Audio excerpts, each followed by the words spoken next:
another episode of Curious. I'm your host, Sharon Latimer Mosley.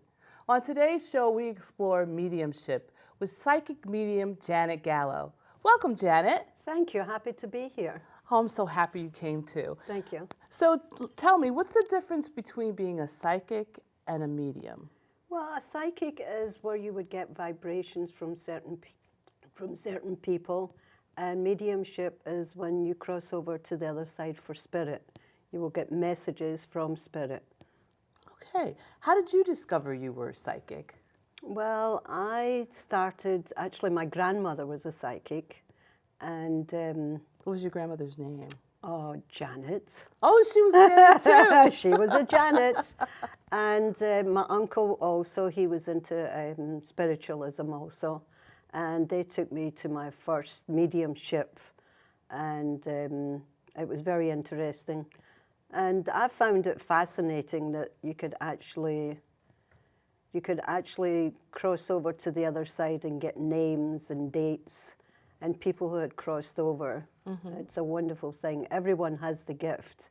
It's just that you have to go forward with it. It's a great feeling to give someone a gift whose loved one has departed, and it really is nice. So tell me about your grandmother. Oh. What was she like, and how did she practice? Well, you know, she was a very quiet. In those days, it was not really popular. People were a little bit nervous about it, and what would they do? She was quiet. She would go and have her own group of people that would come to the house and do their meditation and contact the people from the other side. And I never knew this until later on in my life that she had this gift, because I just went away from it for a while because I was married, I had children, I had a lot of other things going on. So, but I started getting more interested as I got older, and I found myself giving people just readings, people walking by me, and I would get certain vibes and tell them something. I told one lady that I worked with that her baby was going to be born in September, and it was going to be the 18th. I said 18th or 19th, which was my birthday, and I told her it was going to be a little boy. Sure enough, September came around, and the baby was born the 19th of September. So I was really happy about that. So did you attend any of your grandmother's mediumship gatherings, or no? No, not really, because I was really young. How did you find out that that's what she was doing? Well, it was actually my grandfather and my uncle, who was in it for like 60 years. He was hands-on healer. Oh. And he told me that Grandma had been in it. But it was a quiet way. It was never by organizations or anything like that, but it was just some people would get together. In those days, it was taboo. You know, people were just like, as I said, they were a little bit nervous about it. What do you think they thought about it? Well, they thought it was probably something bad and never completely educated themselves on it and what the whole procedure really meant. I do believe there's another side. I do believe where loved ones go to the other side, and I believe they are happy and they watch out for us. I really, truly believe that. And that by me giving someone that message, I think it reassures them for life to know that their loved ones are safe and they have their angels around them. Now, I read in your bio that you do psychometry. Is that what it's called? Where you hold the object in your hand? Yes, I have done that. Is it psychometry? It's, well, you hold an item that belongs to the person who's crossed over, and you will get their energy. And that's quite interesting. So what do you feel when you're holding an object and you're getting information? Do you feel the information in your body? Is it a thought? Do you hear things? Do you feel things? Yeah, it is energy, but there is information that comes to me about this loved one, and I just hear words, and then I give them to the person who needs the reading. Huh. Okay. Do you ever feel that your gift is intrusive? Because you said before that sometimes when you're walking around, you'll get some information about a person, and you're going about your day, and then that happens. Do you find that intrusive at all? Well, I have learned to turn it off. I would get it before, but now I kind of turn it off because there's a time and a place, and I don't really like to do that to people. I would rather it would be in the church, which is Albertson Church in Old Greenwich, Connecticut. That's the one I attend. It's a wonderful little church. But yeah, sometimes I'll do get certain energy from certain people. And what I normally do is I would pray for them. And that would be the energy towards them without me even speaking to them. Okay, so you mentioned Albertsons. Yes. What is Albertsons? It's a spiritual church. It's Excuse me. all different religions. We have so many other things that's around. We have a lot of mediums, psychics, healers, hands-on healing, which is amazing, which happens every Sunday. The service starts at 11 o'clock. And it's a great little church. It's been going since the 1930s. Okay. What's spiritualism? Spiritualism is something that you would feel within yourself. It's just a higher being, as people would see it. I believe in Jesus. And so does it matter what you believe in? no, I don't think it really does. I think if you believe in a higher power, everybody has their own higher power, what they want to call. But I do believe in Jesus, and I do believe that we get messages from Spirit through Jesus that gives us a message to reassure the person. Do you ever get uncomfortable messages? Messages of doom and gloom. Sometimes, you see on the internet, there are people who talk, I don't want to call it negative, it's just other ways of looking at things. Yeah, I really avoid that, to be honest with you. If I see something that I feel like maybe something that might be uncomfortable for the person, I'll put it in a dignified way with respect. Okay. And I don't really want that person to feel alarmed.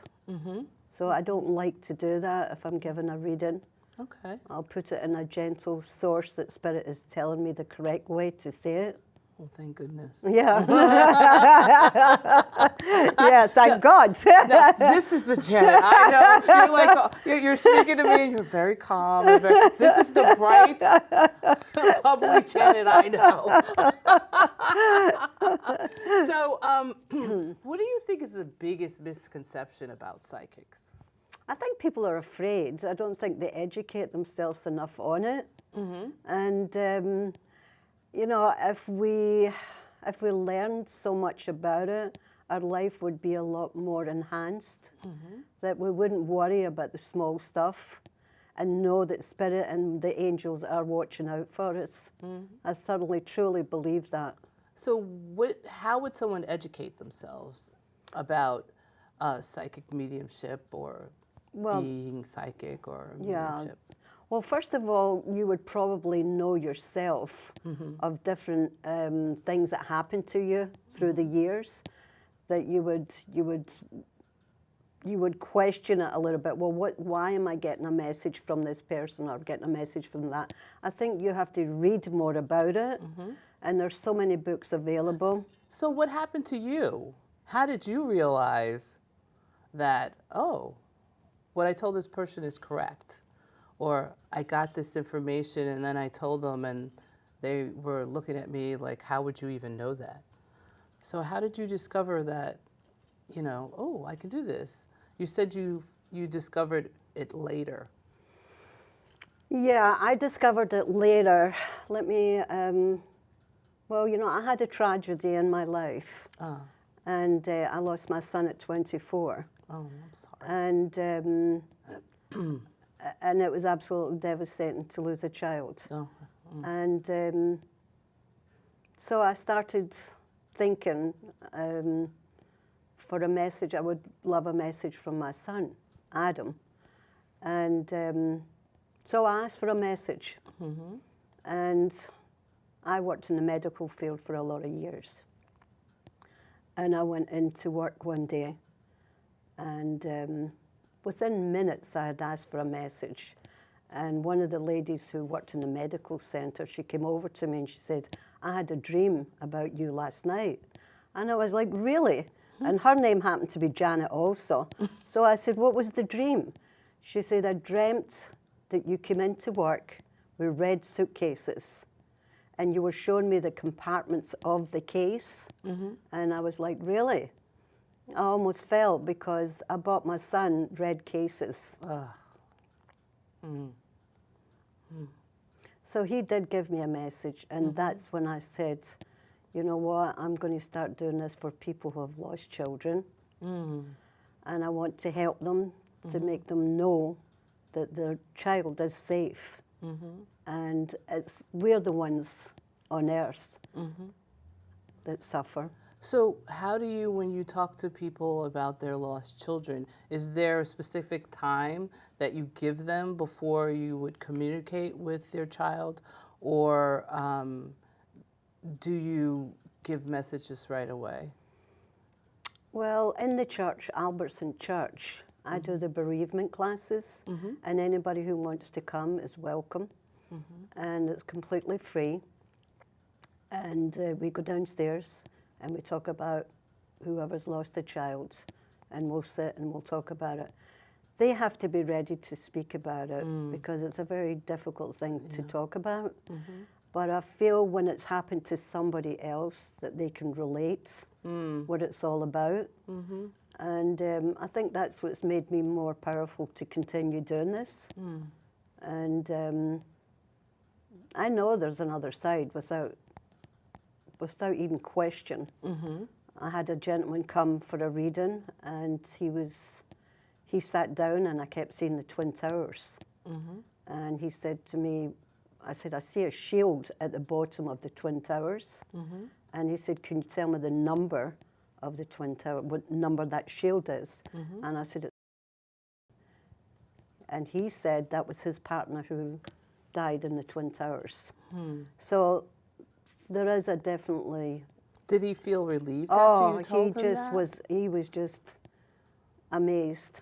I'm only the messenger. It's the Spirit that gives me the message to give to the person to reassure them and to make them feel better that their loved ones and their friends and their family, whoever has crossed over, is safe. Because those kind of messages, I like to give confirmation. I don't like to generalize. I like to give something to the person that they know within themselves. They can relate to that message. How do you feel about people who don't believe in psychics or mediums? That's fine. I love challenges.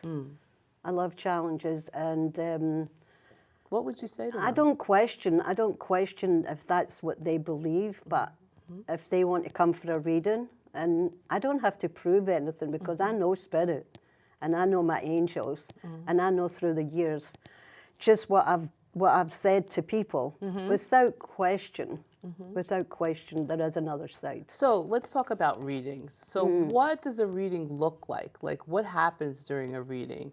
Are there different types of readings, or what type of reading do you do? I usually meditate before the person comes for a reading. And I'll ask Spirit to help me with anything that this person needs to know. And when they come in, I like to play some quiet music. I like to light a candle. I like to reassure them, to open their minds, and whatever messages to write down or to tape it. Because a lot of times I'll give messages and I don't remember the messages, so I ask them to write it down.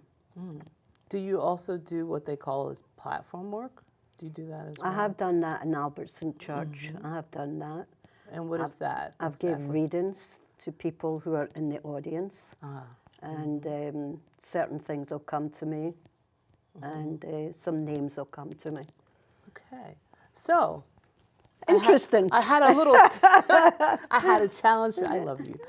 I had a challenge for you. Yes. And I wanted to know if anyone in the studio wanted a little quick reading from you. Okay. Does anyone want ones? How about you, cameraman one? And does he have to do anything? Does he have to say yes or no? Does he give information? Or what's the best way to do this? Well, no, I think he just has to keep his mind open if that's possible. And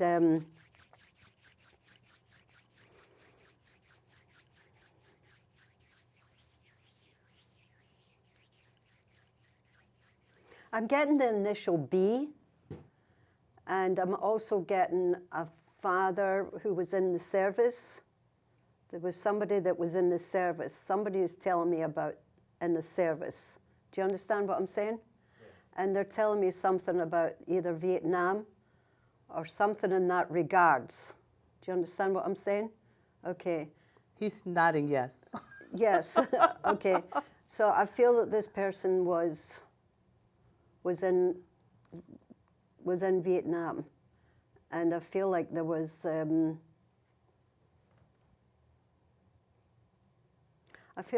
lot of stuff that went on in his mind, that he had confusion, and he had a problem. Do you understand what I'm saying?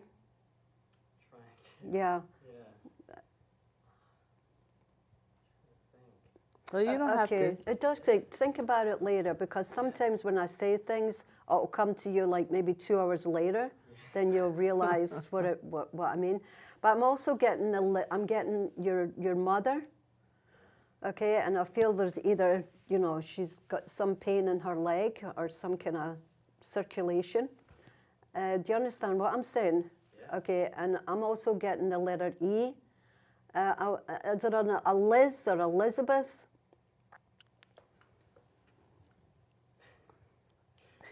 No. That's okay. Well, there's nobody in my family who has that, but I have a close friend whose name is Elizabeth. All right, thank you, because Spirit has given me that name for a reason. I don't know if it's a girlfriend or a friend or something, but something in that regards. Do you understand what I'm saying? Yeah. Okay, thank you. Yeah, they're giving me the name Elizabeth, and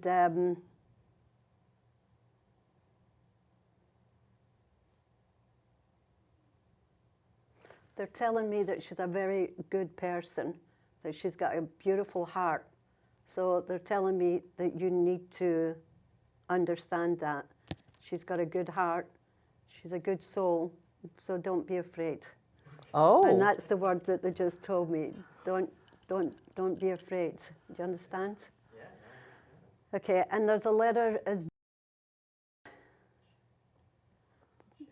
a J. There's a J. I don't know if it's a friend of yours or somebody in the family. It could be a last name, could be a first name, James or Jim. Or, do you understand? Yes. Okay, thank you. That's what they're giving me right now. Your father? No, Jim is an uncle of mine. Thank you. Is this the one that was in Vietnam? Oh my God, yeah. Thank you very much. Thank you. Okay, thank you. Okay, all right. Oh, we're going to have to get you to sign a consent form for this. Okay, but they're sending, Spirit is sending, okay. Do you have a brother? Yeah. Okay, so they're mentioning about the brother. Okay, this is an older brother? No, I'm the oldest. Okay, so it's a younger brother. Okay, I'm getting the letter T. Okay, there's a T. I don't know if it's a Tommy, a Timmy, or something in that regards. It might mean time. What time is it? Time. What time is it? What time? How much time do we have? Okay. I hope that helps a little bit. Okay. I hope that helps a little bit. But the gentleman from Vietnam, he was. I feel like he was kind of. He's a courageous man. Okay, do you understand? He's a courageous man, And Spirit is sending an abundance of love to him. Do you understand? Yeah. Thank you. Thank you, cameraman. And they're giving me a letter M, like Mary. Well, if we're going back to my brother, I have two brothers that have an M in their name. Thank so- you. Okay. Okay, thank you. Thank you. Thank you, Janet. That was wonderful. You're welcome. Thank you, Spirit. And my angels. But you know, that's another thing that happens is people are so grateful to you, the person who's giving the information. What do you do with all that gratitude? It's enormous. Every morning I wake up and give gratitude. And just give me the wisdom to do the right thing and to be kind to each other. And that's what I try to live with. Do you think any of your children have the gift? I think there's a possibility. I think my daughter and my son they haven't came to terms with it. They're happy for what I do, but sometimes they'll say certain things and I'll go, well, how did you know that? Or, you know, it's just little coincidence that they call it, but everything's for a reason. Everything, no matter what we do in this life, everything's got a reason. Whether we're down in the valley, we're in the dark, we're in the shadow, it's all for reasons. And it will take us to the light if we believe. We have to believe. Do you have any specific spiritual beings you work with, or do you use cards or anything like that? How do you how do you focus? Right. I guess Well, I is the do my question. meditation, and I believe it's my grandmother. I believe she's the one who guides me and helps me, and of course my uncle. I do believe that. Tell me about your uncle. You didn't really. Oh, he was the healer, yeah, right? he was a healer for 60 years. Tell me about him. Oh, he was amazing. And where was he here? He was in Scotland. In Scotland. Yeah, he was. We originally come from Glasgow, Scotland, and he would go to spiritual churches and heal people that had different health problems. I don't say one way or another. If it makes you feel better, if you're getting hands-on healing, I truly believe the energy that goes through the person does help them. I've seen it. Well, it does because usually stress contributes to whatever problem you're having. Exactly. So if you can have some relaxation through hands-on healing, then I think that is helpful. Definitely. And relax. Yeah, definitely. Yeah. Definitely. Yeah. Definitely. But it's, yeah, I'm grateful every day if I can give somebody peace. Just peace and security, know that their loved ones are okay. Then we can get on with our life and do what we have to do. Now, I may have touched on this already, but some people are afraid of dark spirits and things of that. Have you ever encountered that? Never. And why do you think that is? Well, I don't allow anything like that.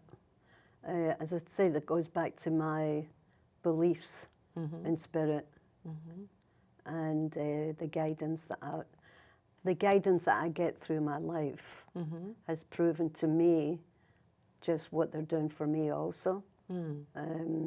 Because I've never encountered that, never. Have you ever encountered spirits who come to visit but don't go home? No. No, because it's a little switch I turn off and on, and that's how I work.